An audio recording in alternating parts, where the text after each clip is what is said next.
Jesús ha resucitado. Amén. Creo que este domingo todos lo recordamos de esta manera. Y es un día más para poder meditar y sobre todo reflexionar lo que es en sí la resurrección. En esta mañana quiero compartirles con todos ustedes Jesús, el mayor éxodo de todos. Es un tema que me gustó mucho y quise compartir con ustedes. El texto base, podríamos decirlo, Isaías 61, del versículo 1 al capítulo 2. Pero quiero adentrarme un poco más hablando de Éxodo. Creo que todos recordamos qué es Éxodo. Su palabra en sí quiere decir salida, alejamiento o migración. Éxodo. Todos conocemos el libro de Génesis también, pero quiero empezar con el libro de Éxodo. En los últimos capítulos de Génesis podemos ver en la historia de José, sus hermanos, Jacob, su padre, siendo invitados a vivir en Egipto. Después de tantos años, José, sus hermanos, su padre mueren. Y creo que después de 400 años empieza la verdadera historia en Éxodo. Éxodo, conocido como su palabra alejamiento o salida, empieza después de 400 años cuando ya un nuevo faraón desconoce la vida de José y de sus hermanos, de todo lo que han hecho. Y solamente puede presenciar algo: el pueblo de Israel se había multiplicado. Habían estado cumpliendo el mandamiento de Génesis: multiplicad, fructificad. Y eran varios ya los israelitas quienes estaban en Egipto. Y la primera amenaza que pudo ver el faraón era de que se estaban multiplicando y se veían fuertes. Y obviamente en un futuro él creía que esto iba a ser una rebelión e iba a vencer al pueblo de Egipto. La amenaza en sí del faraón al pueblo de Israel, ¿qué había hecho? Todavía nada. ¿Ok? Entonces, este pueblo, Israel, cae en la esclavitud. Este pueblo llamado de Dios, el pueblo escogido de Dios, cae en la esclavitud a manos de los egipcios. ¿Por qué? Porque estaban viviendo en sus tierras, porque estaban en su lugar. Y al creerse amenazados, ahora el pueblo vivió en esclavitud. Y obviamente, ¿qué hizo el faraón? El faraón mandó a matar a todos los niños. Ahí empieza la historia de ¿quién? De Moisés, ¿verdad? Entonces podemos ver en esta historia, podemos ver en todo el libro de Éxodo, que empieza de esta manera. Termina de buena manera en Génesis, pero en Éxodo empieza de otra manera, en la cual nosotros podemos ver la esclavitud. La esclavitud. Y el faraón, podríamos decirlo, tiene un nuevo reino. El reino del faraón representa la rebelión de la humanidad contra Dios. El faraón no se rebeló contra el pueblo, el faraón se rebeló contra Dios al poner en esclavitud a su pueblo. Esa es la primera parte. Entonces, y obviamente el asesinato de los niños para el faraón fue visto como bueno. ¿A qué altura o a qué nos estamos enfrentando cuando realmente podemos ver a un faraón creyendo que matar a los niños estaba haciendo lo correcto? ¿En qué cabeza cabe? Nosotros podríamos decirlo. Y podemos notar algo en particular en el libro de Éxodo: una esclavitud social y político. Y el pueblo clama. ¿Y qué hizo Dios? Dios responde. No voy a hablar todo el libro de Éxodo, solamente quiero hacer de la esclavitud a la vida. Imagínese usted que estaba muy bien, vivía en abundancia y luego termina siendo esclavo.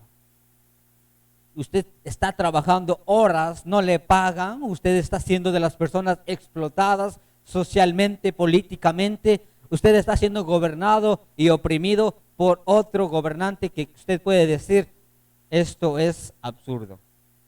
Imagínese usted estar trabajando 24/7, podríamos decirlo, y no tener el salario adecuado para su vida, para su familia, e incluso empiezan a matar a sus hijos solamente porque al faraón se le ocurrió que eso era una amenaza. Imagínese vivir en ese contexto. ¿Qué usted buscaría allí? Obviamente buscaríamos la libertad. Obviamente buscaríamos ser liberados de esa esclavitud. Obviamente nosotros buscaríamos ser liberados de la política socioeconómico y todo. Buscamos eso. Entonces, imagínense a ese pueblo. ¿Qué es lo que más le urgía a ellos? Ser liberados. Al pueblo de Éxodo, al pueblo de Israel, le urgía mucho más ser liberados que cualquier otra cosa. Y pensemos en este punto, para más adelante. El pueblo de Israel, en el libro de Éxodo, le urgía más ser liberados. Y el pueblo clamaba a Dios, ¿por qué? Por libertad. Tener su propia vida. Ya no ser más un esclavo, sino que vivir libremente. El pueblo necesitaba libertad. ¿Y Dios responde a través de quién? Y ya conocemos toda la historia, ¿verdad? Pues hay una mujer escogida por Dios que agarra a su hijo, le ponen una canasta, le ponen un río y ese niño era Moisés y después tiene que salir Moisés, se va y luego Dios los llama y nuevamente tiene que volver a liberar a su pueblo y podemos ver la gran salida o gran liberación en el libro de Éxodo. Es una bonita historia en el libro de Éxodo. Pero solamente quedémonos aquí. Quedémonos con que el pueblo le urgía ser liberados y Dios le responde. El faraón, recordemos, el faraón es la representación de la rebelión de la humanidad contra Dios. Y obviamente la esclavitud. Pasemos a otro. Pasemos a un Jesús. Un Jesús rey, rebelión pacífica y también libertad. Ok, Jesús también llega en una época de esclavitud. Jesús también llega en una época de muchas incertidumbres. Jesús también llega a hacer rebelión. Jesús también llega a libertad.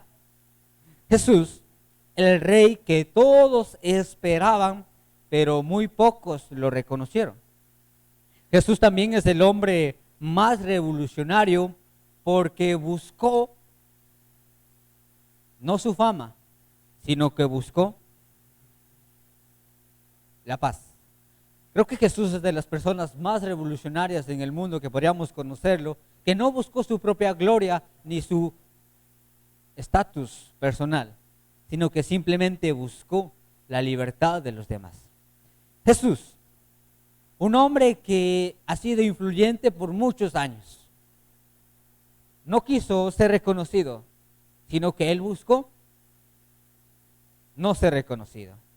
Y aún al no buscar ser reconocido, hasta ahora lo reconocemos. ¿Por qué será que pasó esto? ¿Por qué será que un hombre que vivió siempre a riendas fuera de las expectativas de las personas, no cumplió las expectativas de las personas y que hasta ahora siga siendo recordado? Uno de los ejemplos podemos ver claramente. ¿Qué esperaban los judíos? Los judíos esperaban que viniera un rey a liberarlos, un gobernante, un príncipe, un liberador, un guerrero, un fuerte, e incluso creo que esperaban hacer una gran batalla. E incluso podemos notar a la filosofía o a la religión de los celotes.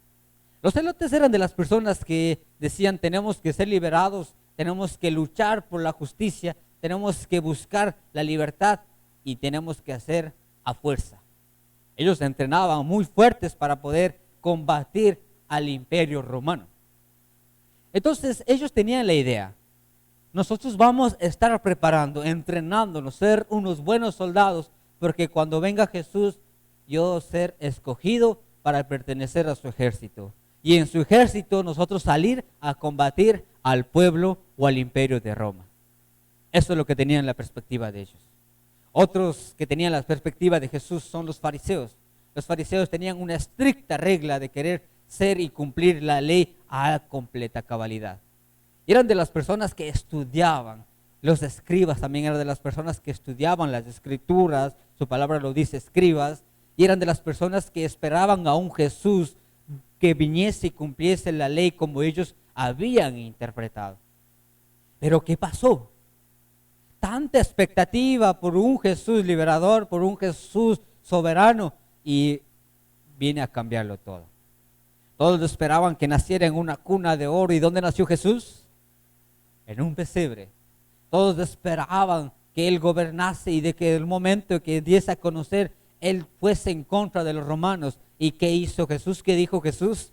Ama a tu prójimo como a ti mismo.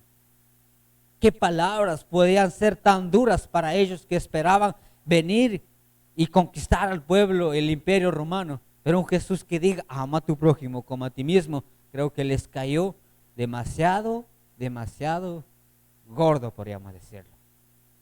A un Jesús que solamente predicó, a un Jesús que predicó la sencillez, el amor y la humildad. Ese Jesús que no predicó simplemente de la riqueza, sino que predicó de la sencillez.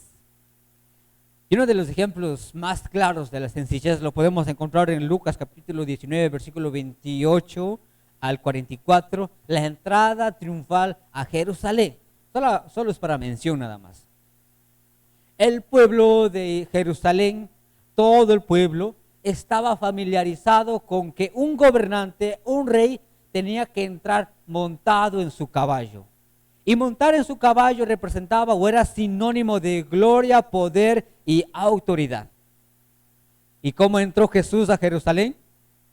Montado en un burro. Imagínense a un Jesús. Imagínense usted estar también aquí y decir, estoy esperando a un rey. Y de repente se le aparece por la puerta montado en un burro.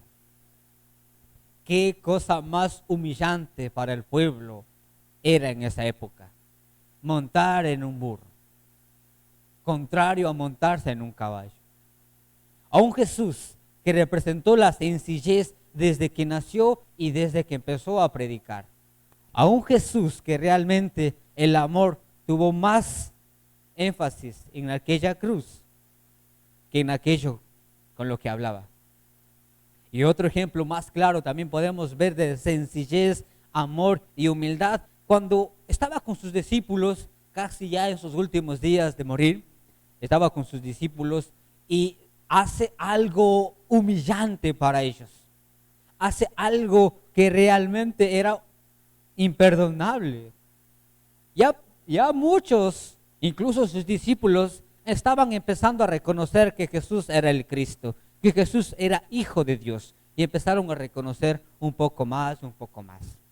Sus discípulos tenían varios encuentros que a veces les hacía dudar si era Jesús el Hijo de Dios, pero a la larga ya fueron afianzando su fe.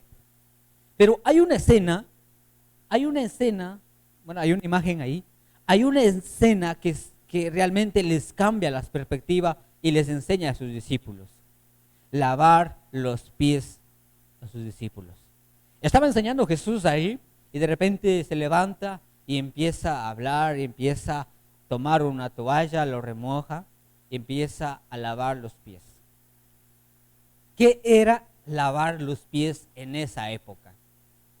Lavar los pies en esa época era estar a disposición de la otra persona. Y era en la región de Oriente, se lo conocía mucho porque tenías que dar refugio a las personas que andaban de viaje.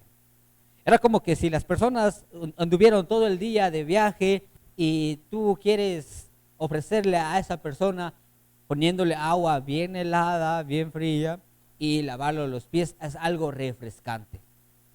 ¿Han hecho ustedes alguna vez de esta forma? Y si no lo han hecho, los recomiendo. ¿Ok? Si usted pasa todo el día afuera caminando, trabajando y llega a la noche, agárrese una agua, ponga hielo y ponga sus pies 15 segundos y le va a quitar el dolor de los articulares. ¿Ok?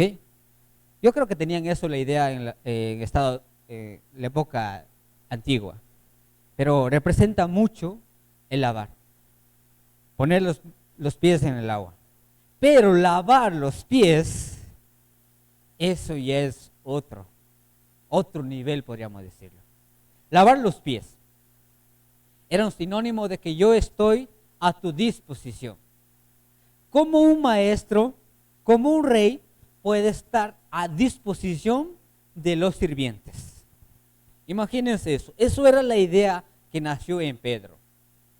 ¿Cómo es que tú, siendo hijo de Dios, estés lavando los pies a nosotros que somos tus discípulos?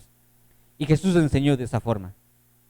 Jesús enseñó de que nosotros tenemos que estar a disposición y enseñó a sus discípulos, tenemos que estar en disposición de salir de nuestra comodidad. Dijo, así como yo les enseño, ahora ustedes también tienen que lavar los pies entre ustedes, estar al servicio, estar a disposición.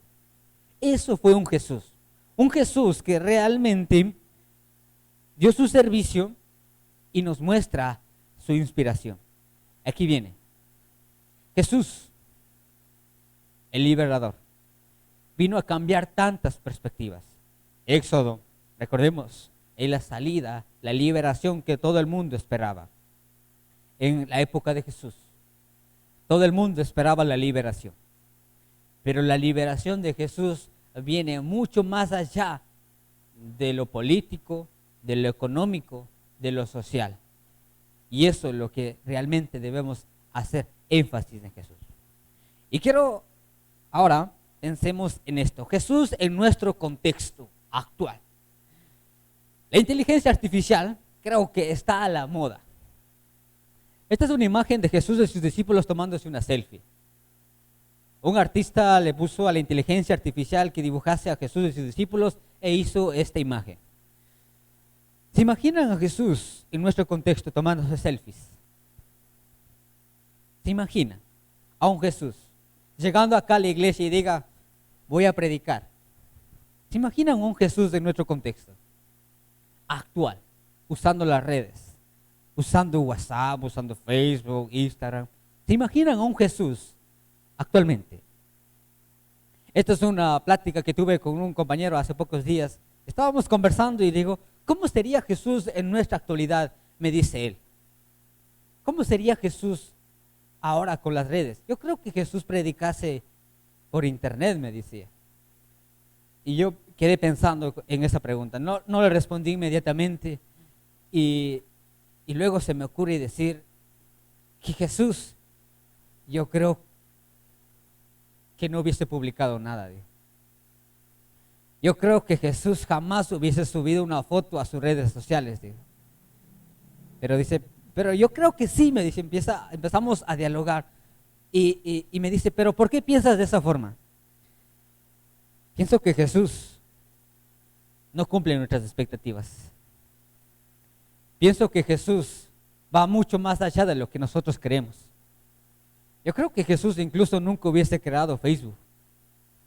Yo creo que Jesús nunca hubiese utilizado las redes sociales. Yo creo que Jesús ni siquiera se hubiese reunido aquí los domingos. Yo creo que Jesús hubiese ido mucho más allá de lo que nosotros estamos acostumbrados. Porque nuestra manera de pensar en la actualidad a un Jesús probablemente sea a un Jesús acomodado. Probablemente lo que nosotros pensamos de Jesús es que venir a liberar es responder a todas mis inquietudes. Usted, y esto es la duda que les puedo poner, ¿qué piensa de Jesús en la actualidad? ¿Cómo sería Jesús ahora mismo en una forma que nosotros podemos imaginarnos? Probablemente yo pienso a un Jesús de esta forma. A lo mejor Jesús pasaría los domingos, no pasaría los domingos congregado en la congregación. Me imagino a un Jesús no sentado aquí, ni mucho menos predicando aquí. Creo que en raras ocasiones predicase. Al mes tal vez si viniese y predicase aquí. A un Jesús yo me imagino así. A lo mejor Jesús pasaría los domingos en el hospital, en los orfanatos, en las cárceles e incluso en las calles. Yo me imagino a un Jesús así. Porque lo que muchos podríamos imaginar a un Jesús en la actualidad, predicando a multitudes, recordemos qué es lo que hizo Jesús cuando realmente sí estuvo aquí. Lo que los demás buscaban, incluso sus discípulos, buscaban llenar de tantas multitudes. Pero ¿qué es lo que Jesús hacía? Jesús nunca buscó su gloria e incluso se mantuvo lejos de cuando lo quisieron reconocer. Aún Jesús, cuando la multitud empezó a reconocerlo y que quiso seguirlo, él se alejaba porque él no quería su gloria, sino que él quería cumplir lo que realmente vino a hacer, liberar. Yo me imagino a un Jesús, a lo mejor pasaría un domingo almorzando con aquel hermano que señalamos de pecador. Yo creería que Jesús pasaría todo un domingo, toda una semana sentado con aquel hermano que nosotros consideramos que es indigno de ser salvo y ser merecedor. Yo creo que pasaría con aquel hermano que muchas veces lo tachamos, lo señalamos y que incluso lo rechazamos. Yo me imagino a un Jesús de esa forma. Porque Jesús vino a hacer todo lo contrario a lo que nosotros imaginamos. Es duro creer, pero si Jesús estuviera aquí, si Jesús estuviera en nuestro contexto, hiciera todo lo contrario a lo que nosotros estamos acostumbrados. Pasó en la época en la que estuvo y no dudo que Jesús haría cosas fuera de lo normal en la actualidad también. Entonces, Jesús, que no buscó su gloria, Jesús realizó el mayor éxodo de todos, liberándonos no solo de la esclavitud social y política, sino que también del pecado y de la muerte. Eso es lo que vino a cumplir Jesús. El éxodo, ¿qué buscaban todos? La liberación, ser salvos de la esclavitud. Jesús vino a cumplir ese éxodo mucho más grande que el mismo éxodo. Vino a liberarnos. ¿De qué vino a liberarnos? Vino a liberarnos no de la esclavitud económica, no de la esclavitud del gobierno, sino que vino a salvarnos ¿de qué? De la verdadera esclavitud por la que nosotros estamos viviendo. ¿Cuál es la esclavitud? El pecado. Y eso es lo que representa a un Jesús que realmente cumplió el éxodo de una manera increíble. El pueblo clamaba por libertad en esa época. Ahora también clamamos libertad en esta época, ¿o no? ¿Y qué es la libertad para usted? ¿Qué es la libertad para nosotros? La libertad, muchas de las veces podemos señalarnos, libertad es estar en paz con mi familia. Libertad es estar en paz con los demás. Pero la verdadera libertad que predicó Jesús es estar libres de pecado y de culpa. ¿A cuántos nos gustaría tener esto? Entonces, lo que Jesús enseñó en la cruz, que en estos días se ha predicado mucho, que se ha hablado de la Semana Santa y todo, y que es un momento muy bueno para recordar, y que como Iglesia de Cristo recordamos todos los domingos. No recordamos en Semana Santa, recordamos todos los domingos que Jesús resucitó. Y que cada día nosotros recordamos que en aquella cruz, la cruz que significa humillación. Muchas veces creemos que la cruz es gloria, pero no. La cruz es el castigo más horrible que había creado la humanidad. La cruz representa humillación. La cruz representa castigo. La cruz no representa algo glorioso, la cruz representa algo muy terrible. ¿Y quién creó esto? El hombre. El hombre creó la cruz. El Imperio Romano había creado la cruz para castigar a aquellos que habían quebrantado alguna ley o que habían estado en contra de su imperio. ¿Y a quién se le ocurre? llegar hacia la cruz. Solamente Jesús. La cruz no es algo glorioso. La cruz es la representación humillante. Y por eso la historia no termina ahí. Por eso la vida de Cristo no termina en una cruz. Sino ¿cómo termina? En el tercer día de resurrección. El sábado en la noche, o el día sábado, era la celebración del pueblo, del imperio de Roma y de todo el reino de Satanás, podemos decir. El pecado había ganado, pero el día domingo, el día de resurrección, fue realmente lo que nos dio vida a todos nosotros. Y es por eso que estamos aquí sentados. Y es por eso que estamos aquí recordando. Es por eso que estamos aquí buscando esa libertad. Una libertad que no se consigue de la noche a la mañana. Una libertad que tú no tienes que esforzarte. Una libertad que solamente tienes que buscar de Cristo. Y esta es la pregunta para todos nosotros.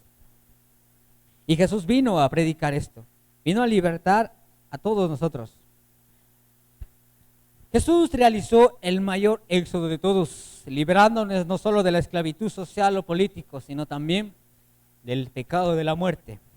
Y usted sabrá en qué quiere estar. Dice, muchas veces apreciamos más ser liberados de nuestros problemas a que ser liberados del pecado.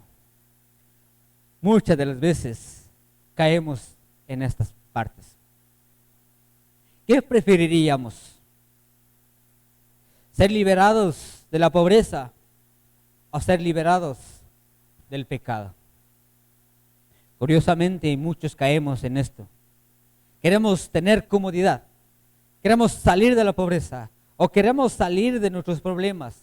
Queremos todo humanamente, pero rechazamos ser liberados del pecado. Rechazamos lo que Jesús realmente nos ofrece. Lo que Jesús ofrece no es comodidad. Lo que Jesús ofrece es vida eterna, pero a cambio dice, yo perdono tus pecados. Pero nosotros no queremos alejarnos de esto. Valoramos mucho más el ser liberado de mis problemas que ser liberados del pecado. ¿Qué preferimos nosotros? Es la pregunta aquí. ¿Qué le pedirías a Dios? Si tuvieras que pedir todas las cosas de este mundo y tuvieras la opción de pedir todas las cosas, entre los bienes, las posesiones, una familia, todo lo que tú pudieras pedir, a comparación de que te pidiera perdonar los pecados, ¿qué preferiríamos? Esta es la pregunta para todos nosotros. ¿Qué preferirás tú ahora? ¿Ser liberados del pecado? ¿O realmente continuar pidiéndoles más bendiciones en tu vida, acumulando más bendiciones en tu vida y aún seguir con el pecado? Lucas también nos recuerda de lo que dice en Isaías. Dice, el Señor me ha puesto su espíritu en mí, porque me eligió para anunciar las buenas noticias a los pobres. Me envió a consolar a los prisioneros que serán liberados, a contarles a los ciegos que verán de nuevo, a liberar a los oprimidos, para anunciar que este año el Señor mostrará su bondad. Lo que está en Isaías también podemos ver en Lucas cuando habla aquí.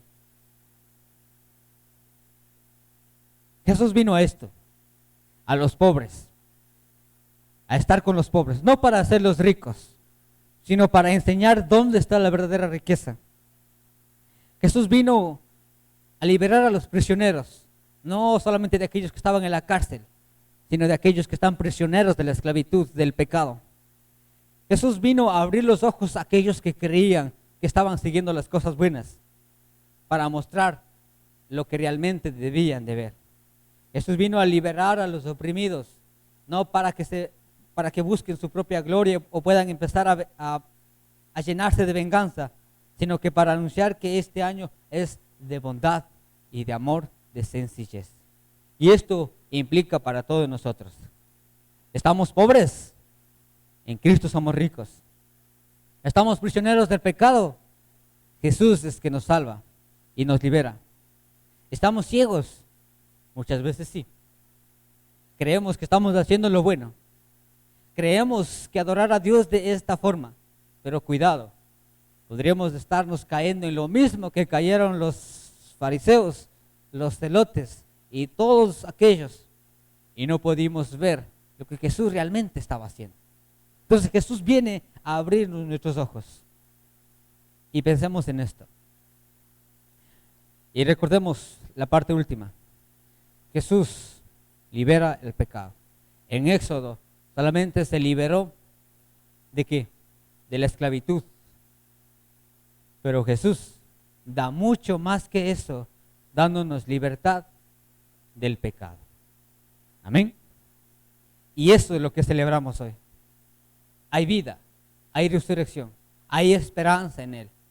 Y lo que tenemos que hacer es valorar, ver ahora nuestro contexto, el cómo es, el cómo actúa Dios, el cómo actúa Jesús en el ahora y cómo va a actuar en su vida ahora. No el cómo actúa en los demás, sino que el cómo actúa en mí. Eso es lo que realmente debemos de enseñar. Lo que Jesús hace ahora, lo que Jesús enseña ahora, es mucho más grande de lo que probablemente nosotros hemos entendido hasta ahora. Su palabra sigue siendo desde antigua hasta ahora. Jesús nunca buscó ser una persona influyente, nunca buscó ser unas personas reconocidas, pero hasta ahora es de las personas más influyentes y de las personas más que tienen más seguidores hasta ahora. ¿Qué hizo Él?